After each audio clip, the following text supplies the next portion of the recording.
Shalom saudara-saudara, hari ini kita berselancar dalam kebenaran dalam seri kitab Matius yang sekarang telah sampai di dalam Matius pasal 17 ayat 14 sampai dengan ayat yang ke-21. Firman-Nya saya bacakan bagi kita semua. Ketika Yesus dan murid-muridnya kembali kepada orang banyak itu, datanglah seorang mendapatkan Yesus dan menyembah. Katanya, Tuhan, kasihanilah anakku, ia sakit, ayan, dan sangat menderita. Ia sering jatuh ke dalam api dan juga sering ke dalam air. Aku sudah membawanya kepada murid-muridmu, tetapi mereka tidak dapat menyembuhkannya. Maka kata Yesus, hai kamu angkatan yang tidak percaya dan yang sesat, berapa lama lagi aku harus tinggal di antara kamu? Berapa lama lagi aku harus sabar terhadap kamu? Bawalah anak itu kemari. Dengan keras Yesus menegur dia, lalu keluarlah setan itu daripadanya, dan anak itu pun sembuh seketika itu juga. Kemudian murid-murid Yesus datang, dan ketika mereka sendirian dengan dia, bertanyalah mereka, mengapa kami tidak dapat mengusir setan itu? Ia berkata kepada mereka, karena kamu kurang percaya, sebab aku berkata kepadamu, sesungguhnya sekiranya kamu mempunyai iman sebesar biji sesawi saja, kamu dapat berkata kepada gunung ini, pindah dari tempat ini ke sana. Maka gunung ini akan pindah dan takkan ada yang mustahil bagimu. Ayat 21, jenis ini tidak dapat diusir kecuali dengan berdoa dan berpuasa.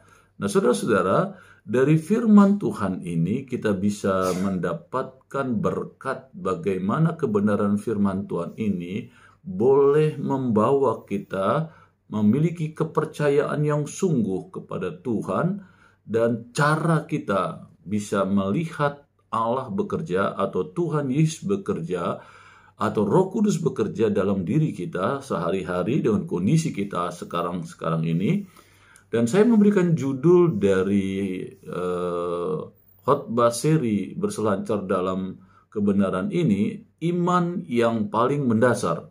Saudara-saudara, di dalam cerita firman Tuhan ini dijelaskan bagaimana ketika Yesus dan murid-muridnya, kalau kita baca perikop sebelumnya atau saudara sudah menonton YouTube saya yang sebelumnya, itu diceritakan bagaimana di dalam Matius pasal 17 ayat 1 sampai 8 ketika Yesus menjelaskan kepada Yesus dan murid-muridnya, yaitu ketiga murid-muridnya yang dikatakan menyertai dia dan melihat transfigurasi perubahan Yesus dari tubuh manusia insani biasa berubah menjadi tubuh penuh dengan kemuliaan yang bercahaya di malam hari, dan dikatakan bertemu dengan Musa dan Elia.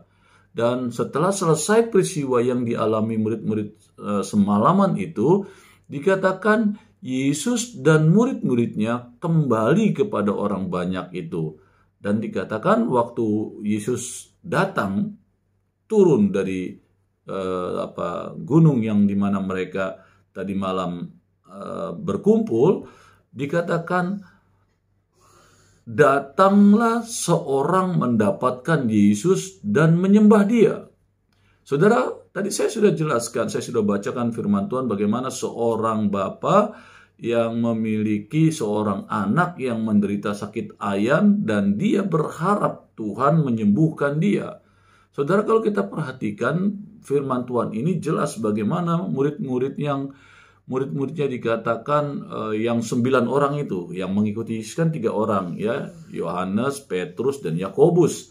Dan 9 muridnya ada di bawah dan dikatakan mereka bersama orang banyak dan dikatakan bertemu dengan bapak ini dengan anak yang sakit ayan. Saudara, ternyata ketika dilayani oleh ke-9 murid itu tidak disembuhkan, tidak bisa disembuhkan, saudara. Karena firman-Nya menyatakan demikian, ya saudara. Di ayat 15, Tuhan kasihanilah anakku, ia sakit ayan dan sangat menderita, ia sering jatuh ke dalam api dan juga sering ke dalam air. Aku sudah membawanya kepada murid-muridmu. Jadi orang tua ini sebenarnya sudah berharap dengan murid-muridnya saja bisa disembuhkan anaknya, ternyata tidak. Sehingga akhirnya mereka menantikan kedatangan Tuhan, dan ketika Yesus turun bersama ketiga murid yang menyertainya, dia datang mendekat kepada Yesus. Saudara, contoh yang begitu indah ketika ada seseorang yang membutuhkan pertolongan karena dia mengalami sesuatu, atau yang kita baca mengalami anaknya yang sakit dan dikatakan sulit untuk disembuhkan, dan dia berharap Tuhan itu Yesus dapat menyembuhkannya, karena dia pasti pernah mendengar ada seorang yang namanya Yesus dapat melakukan mujizat-mujizat, tanda-tanda heran yang luar biasa. Sehingga ketika dia tahu anaknya tidak mungkin atau tidak mudah untuk disembuhkan secara medis, tetapi saudara, dia percaya kepada Yesus sehingga dia boleh mengunjungi Yesus dan bertemu dengan kesembilan murid Tuhan. Dan ketika dia tahu anaknya juga tidak bisa disembuhkan, dia datang kepada Yesus. Tahukah saudara, contoh dari seorang bapa yang membutuhkan pertolongan Tuhan, ketika dia datang menghadap Yesus, yang pertama-tama dia lakukan adalah dia mendatangi Yesus, mendapatkan Yesus, dan menyembahnya. Saudara, dalam prinsip kehidupan sehari-hari, saudara, dalam beberapa tahun yang lalu juga, sebelumnya saudara, berapa ratus tahun, bahkan berapa puluh tahun yang lalu, kalau saudara mau menghadap raja, mendapatkan pertolongan raja, saudara harus datang kepada raja dan harus sujud menyembah, saudara. Itu manusiawi sekali, saudara. Sehingga menunjukkan bahwa orang yang tidak mampu mengharapkan pertolongan orang yang memiliki kemampuan atau kekuasaan. Sehingga dengan itu dia menyatakan, aku lebih rendah daripada engkau, engkau lebih hebat, engkau lebih dahsyat, engkau lebih luar biasa, aku mau mendapatkan pertolonganmu. Dengan cara apa? Ya, dia merendahkan diri di hadapan orang yang lebih hebat dari dia, yang lebih luar biasa dari dia. Dan cara yang umum dilakukan adalah menyembah. Ketika seseorang datang kepada raja, dia pasti datang menyembah, saudara. Bertemu saja sudah menyembah, apalagi mengharapkan sesuatu. Nah, orang tua yang anaknya sakit ayam ini memberikan contoh, saudara. Ketika menghadapi masalah, sepertinya tidak mudah untuk diselesaikan masalah itu, tapi begitu dia datang kepada Yesus, dia datang menyembah Tuhan Yesus. Bagaimana kehidupan saudara hari-hari ini? Apakah saudara hari-hari ini memiliki masalah, sakit penyakit, keuangan, ekonomi, pekerjaan, pacar, hubungan keluarga, suami istri, dan sebagainya yang memiliki masalah? Ketika sekarang saudara menghadapi masalah-masalah ini dalam kehidupan saudara, apakah saudara datang kepada Yesus? Yang pertama. Yang kedua, apakah saudara sudah datang kepada Yesus, tapi datang kepadanya dengan seruan penyembahan, seruan perendahan diri kepadanya, bahwa engkau orang berdosa, engkau manusia yang lemah, engkau tidak memiliki kemampuan apapun, yang kamu tahu sekarang engkau membutuhkan pertolongan Tuhan, engkau datang kepada Tuhan. Diajarkan oleh firman Tuhan ini, datang menyembahnya. Apakah saudara hari-hari ini ketika memiliki masalah, saudara datang kepada Tuhan? Atau saudara datang ke hantu, ke dukun, ke paranormal? Saudara berani melakukan perintah-perintah paranormal, saudara, untuk bisa melakukan keinginan-keinginan untuk menjawab doa-doamu. Perintah-perintah mereka engkau bisa jalankan. Tapi ketika firman Allah mengajarkan sebuah kesederhanaan, ketika saudara membutuhkan pertolongannya, saudara datang kepada Tuhan dan merendahkan diri, dan Tuhan berperkara. Tapi kenyataannya banyak orang yang tidak datang kepada Tuhan. Dan ini menjadi contoh. Kalau hari-hari ini kau butuhkan pertolongan, datang mendekat kepada Tuhan. Tuhan, aku sakit. Angkat tanganmu, sembah Dia. Sembah Dia. Jangan langsung saudara berharap kesembuhan, berharap mujizat, berharap pertolongan keuangan ketika engkau punya utang. Saudara, engkau pengen Tuhan datang dari langit lemparin uang. Jangan. Sembah Dia, agungkan Dia. Karena itu yang diajarkan firman Allah. Tuhan senang sekali disembah. Yohanes 4 ayat 23-24 berkata, di hari-hari terakhir Tuhan mencari penyembah-penyembah yang benar, yang menyembahnya dalam roh dan kebenaran. Allah senang sekali disembah, saudara. Itu firman. Jadi kalau saya mengajarkan ini, karena saya juga dididik untuk bagaimana di dalam kehidupan saya sehari-hari, entah pelayanan, entah pekerjaan, usaha, apa saja. Ketika memiliki problem, yang saya datang hanya menyembah Dia. Nanti Tuhan yang memberikan solusi. Ketika kita tidak lagi ada solusi, Tuhan sanggup memberikan solusi, jalan keluar. Pintu yang tertutup bisa Tuhan bukakan. Nah, saudara-saudara, ketika dia datang kepada Yesus, dikatakan dia berseru kepada Tuhan, "Tuhan, kasihanilah anakku. Ia sakit ayan dan sangat menderita." Saudara, sakit ayan itu bukan penyakit yang mudah, saudara. Sampai hari ini sakit ayan itu tidak mudah untuk disembuhkan. Kalau orang bilang sekarang epilepsi, saudara. Kejang-kejang, mata melotot, menjadi yang hitamnya kebalik jadi putih. Dan itu saudara nggak mudah sembuh. Walaupun sekarang ada proses-proses medis untuk penyembuhan atau mengurangi penderitaan dari orang yang kena epilepsi itu, saudara. Tapi secara umum sekarang ini belum ada obat yang real. Begitu minum obat, kamu tidak mungkin lagi kena epilepsi. Itu tidak mudah, saudara.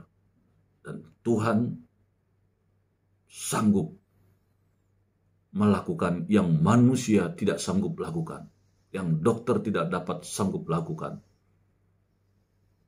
Dan orang ini datang kepada Tuhan, meminta belas kasihan, dan dikatakan anaknya sakit ayan dan sangat menderita. Kenapa menderita? Karena firman Allah menjelaskan dia sering jatuh ke dalam api dan juga sering ke dalam air. Menderita sekali ini ketika ayannya itu mengalami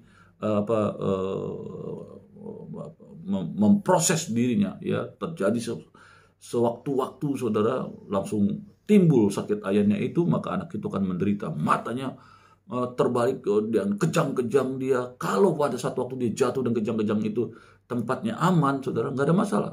Kalau beraspal di tengah jalan, atau di dekatnya ada got, ada tempat ada benda-benda bahaya, kan kasihan sekali, menderitanya jadi double, saudara. Nah, inilah yang saudara, yang orang itu lakukan.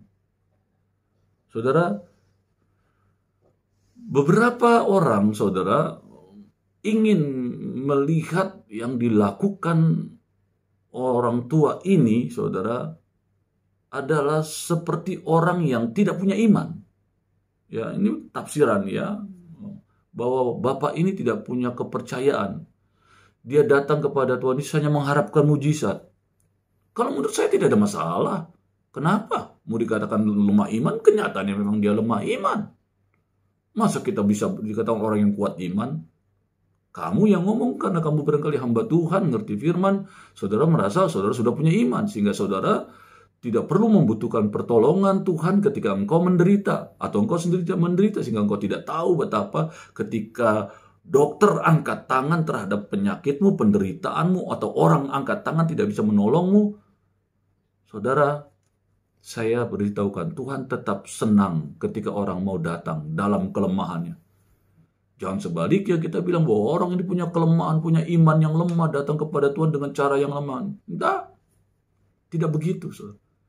Karena dia memang lemah, dia tidak mungkin dapat menyembuhkan sakit anaknya, dan dia tahu secara medis juga anaknya tidak mungkin sembuh.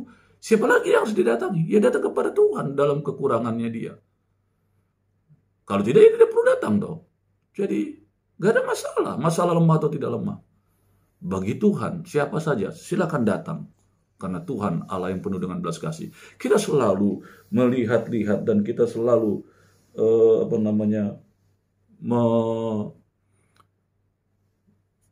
menilai-nilai proses cara Tuhan bekerja atau orang bertindak datang, bahwa orang ini tidak punya iman, orang ini lemah imannya dan sebagainya. Tidak begitu, ya saudara. Tuhan selalu terbuka tangannya untuk saudara datang kepadanya, meminta segala apa yang saudara butuhkan. Boleh, dia Bapa yang baik kok. Firman Allah mengatakan, Bapa mana di dunia yang anaknya minta roti dikasih batu? Apalagi Bapamu yang di surga. Kenapa memangnya? Hal-hal remeh-temeh minta kepada Tuhan Yesus, gak ada masalah. Mau remeh-temeh ke, mau berat ke, mau minta kepada Tuhan, Tuhan senang kok. Bukannya itu hal yang tidak baik, bukan. Tapi kalau saudara memang sanggup melakukan, saudara masalah saudara, ya selesaikanlah, nggak perlu kepada Tuhan toh, supaya kita juga menunjukkan ada yang memang bagian kita untuk kita menyelesaikan masalah kita, tapi juga ada yang bagian Tuhan, itu betul. Tapi kalau karena hal-hal itu terus dikatakan orang ini lemah iman, tar dulu. Tuhan nggak peduli saudaramu lemah iman atau saudara kuat iman. Ketika engkau datang kepada Tuhan dalam segala permasalahanmu, Tuhan menerimanya. Nah, ini yang terjadi saudara. Dan saudara, ketika anak itu dibawa kepada Tuhan dan dikatakan murid-murid tidak dapat menyembuhkan, maka dikatakan Yesus marah. Ayat 17 mengatakan ini, maka kata Yesus, hai kamu angkatan yang tidak percaya dan yang sesat, berapa lama lagi aku harus tinggal di antara kamu? Berapa lama lagi aku harus sabar terhadap kamu? Bawalah anak itu kemari. Jadi saudara, waktu Tuhan Yesus didatangi orang tua yang anaknya menderita sakit ayan, dan dia menyembah terus berseru menyatakan permasalahannya dia, permasalahan anaknya, datang kepada 9 muridnya ternyata tidak sembuh. Yesus marah saudara. Kenapa marah saudara? Sederhana. Kalau kita baca di dalam Matius pasal 10 ayat 1 dijelaskan ketika Tuhan memberitakan murid-muridnya untuk memberitakan kerajaan surga kepada semua orang. Tuhan katakan Tuhan memberikan mereka kuasa untuk mengusir setan-setan, menyembuhkan sakit penyakit. Itu yang Tuhan berikan di Matius pasal 10 ayat 1. Sehingga saudara, ini dalam 7 pasal yang walaupun sepertinya hanya 7 pasal saja, sebenarnya cukup lama, sekian bulan, sekian tahun itu saudara peristiwa yang terjadi ini. Tapi Tuhan sudah beri kuasa. Ternyata saudara, 9 muridnya yang tadinya bisa menyembuhkan orang, membangkitkan orang, ya saudara, ternyata terhadap anak yang kena sakit ayan 9 orang loh saudara. Yesus mengutus awalnya 22 dan mereka melakukan perkara-perkara yang ajaib dan luar biasa. Balik kepada Tuhan, maka Tuhan katakan seperti ada kilat yang jatuh dari langit, menunjukkan bahwa kuasa iblis dipatahkan, dikalahkan. Ketika murid-muridnya sedang memberitakan kabar baik dan melakukan banyak-banyak mujizat dan perbuatan yang heran. Yesus mengatakan demikian. Sekarang di pasal 17 ini, dia lihat 9 murid tidak dapat menyembuhkan anak yang sakit ayan. Marah dia. Kenapa dia marah? Karena dia sudah memberikan kuasa kepada murid-muridnya untuk dapat menyembuhkan orang, mengusir setan-setan. Saudara tahu nggak, saudara, ketika saudara sudah menjadi orang percaya, maka firman Allah mengatakan, kamu punya kuasa.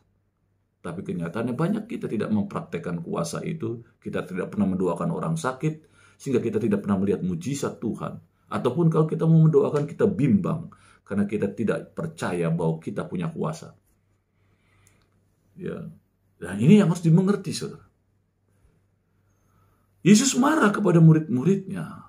Maka dia dengan kemarahannya dikatakan, kamu angkatan yang tidak percaya dan yang sesat, berapa lama lagi aku harus tinggal di antara kamu? Ada orang yang menyatakan, Yesus marah kepada orang banyak, Yesus marah kepada orang-orang Farisi dan ahli Taurat. Enggak, Yesus marah kepada muridnya, karena kan orang tuanya itu mengatakan dia membawa anaknya kepada murid-muridnya yang 9 itu untuk disembuhkan. Ya, jadi pasti marahnya kepada murid-muridnya dong, kepada orang Farisi, orang banyak kan nggak mungkin dia marah kepada yang tidak seharusnya dimarahin.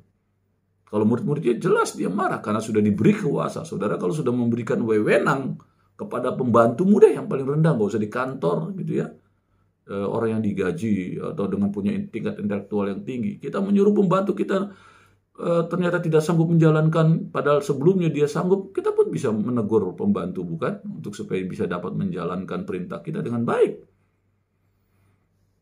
Sehingga akhirnya Tuhan Yesus katakan dengan keras Yesus menegur, dengan keras Tuhan Yesus mengatakan, bawalah anak itu kemari. Dan dikatakan anak itu dibawa kepada Tuhan Yesus, dan dengan keras Yesus menegur dia. Dia itu siapa? Anak yang dirasuk oleh kuasa kegelapan. Kenapa bisa begitu? Kita lihat ya, dikatakan anak ini sakit ayan dan sangat menderita, jelas. Dikatakan jelas. Tapi kalau kita lihat di sini, nanti kita lihat ya, di ayat 18, dengan keras Yesus menegur dia. Lalu keluarlah setan itu daripadanya, dan anak itu pun sembuh seketika itu juga. Dan saudara-saudara, dari firman Tuhan ini jelas dikatakan bahwa anak ini ternyata menderita karena perbuatan setan. Setan itu ada di dalam diri anak itu dan menyebabkan ia sakit ayan, saudara. Itu sebabnya Tuhan Yesus mengusir setan itu, sehingga dikatakan penyakitnya pun seketika sembuh. Saudara, banyak orang yang tidak percaya bahwa setan itu ada. Setan itu membawa penderitaan. Firman Allah menuliskan iblis itu datang hanya untuk mencuri, membunuh, dan membinasakan. Kata firman Tuhan. Dan di dalam firman Tuhan ini, di dalam Matius pasal 17 ayat 14-21 ini, dijelaskan bagaimana Yesus mengusir setan keluar dari tubuh anak itu. Sehingga anak itu sembuh, saudara. Yang katanya sakit ayan di dalam ayat 15. Saudara, iblis itu bisa membuat saudara kita menjadi penderita, saudara. Karena memang dia adalah bapa pencuri, pembunuh, dan pembinasa. Jadi, memang ada penyebab sakit yang tadi saya telah jelaskan oleh karena perbuatan yang tidak baik. Kita tidak menjaga kebersihan, kita makan sembrono, akibatnya kita menderita. Atau pikiran kita yang kita pakai dengan cara-cara yang tidak baik juga membuat kita menderita jiwa kita, saudara. Pikiran kita. Dan itu, saudara, firman Allah menjelaskan ini anak sakit ayan karena perbuatan iblis. Dan Yesus menyembuhkannya dengan cara menegur iblis itu dan iblis itu keluar. Nah, saudara-saudara, setelah terjadi peristiwa itu, maka di ayat 19 dikatakan, kemudian murid-murid Yesus datang dan ketika mereka sendirian dengan dia, bertanyalah mereka, mengapa kami tidak dapat mengusir setan itu? Saudara-saudara, Yesus berkata kepada mereka, karena kamu kurang percaya. Saudara, ketika murid-murid menerima kuasa di Matius pasal 10 ayat 1, untuk mengusir setan, untuk menyembuhkan sakit penyakit dan penderitaan, dikatakan ketika sekarang di pasal 17 ada orang sakit ayan dan mereka tidak bisa menyembuhkan anak yang kena sakit ayan itu, ini maka Tuhan Yesus katakan, karena kamu kurang percaya.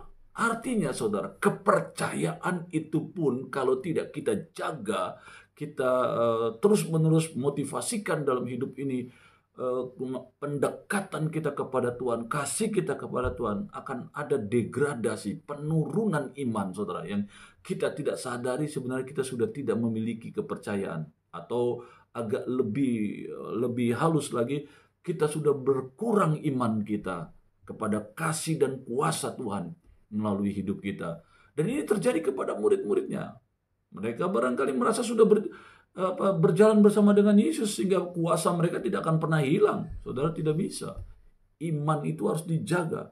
Karena firman juga mengatakan, ya, kerjakanlah keselamatanmu dengan takut dan gentar. Arti apa yang kita dapat dari Tuhan harus kita jaga dengan baik, dengan takut dan gentar, karena perbuatannya yang baik menyelamatkan kita, memberikan kita kuasa.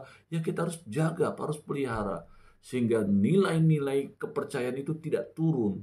Sehingga waktu kita mau melakukan perintahnya, mendoakan orang supaya orang itu bisa sembuh, mendoakan orang supaya orang itu bisa memiliki solusi dan jalan keluar, kita mendapatkan kuasa itu. Sehingga orang-orang boleh dijawab segala doa-doanya, keinginannya melalui doa-doa yang kita dipercayakan mendoakannya.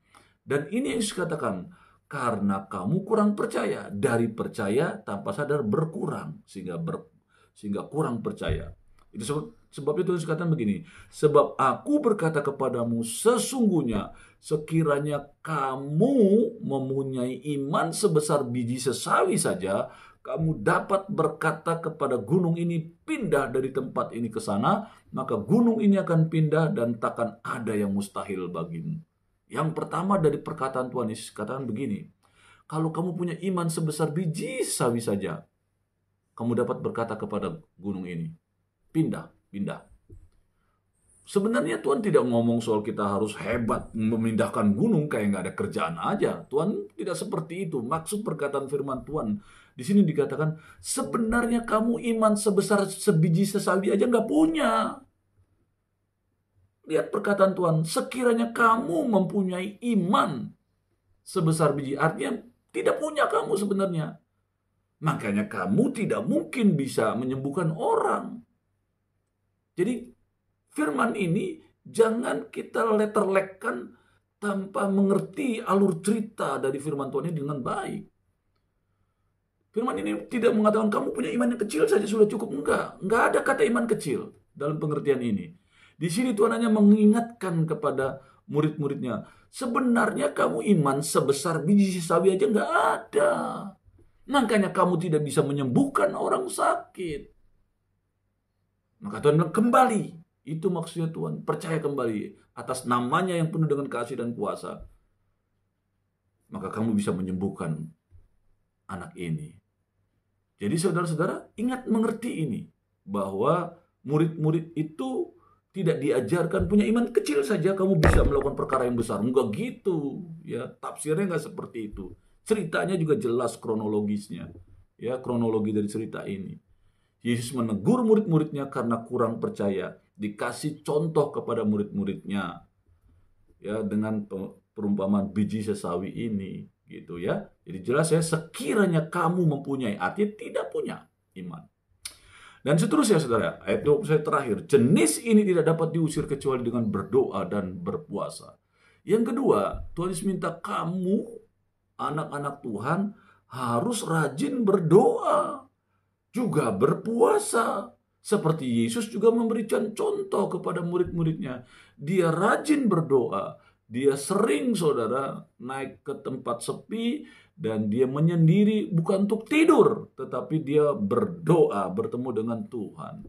Jadi berdoa itu penting untuk kita supaya terus dekat dengan Tuhan. Kalau kita dekat, kita percaya kita ada bersama dengan Tuhan, maka firman Allah mengatakan, kamu akan cakap melakukan segala perkara.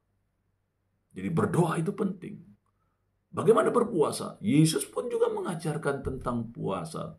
Di dalam Alkitab dijelaskan banyak nabi-nabi Tuhan. Dalam perjalanan panggilannya, mereka banyak berpuasa. Mengalahkan daging ini. Supaya roh yang lemah ini mau mendengarkan roh Allah yang berkuasa itu. Untuk dapat melakukan perintah Tuhan. Sehingga tubuh ini berjalan melakukan perintahnya yang penuh dengan kasih dan kuasa. Demikianlah berselancar dalam kebenaran. Amin.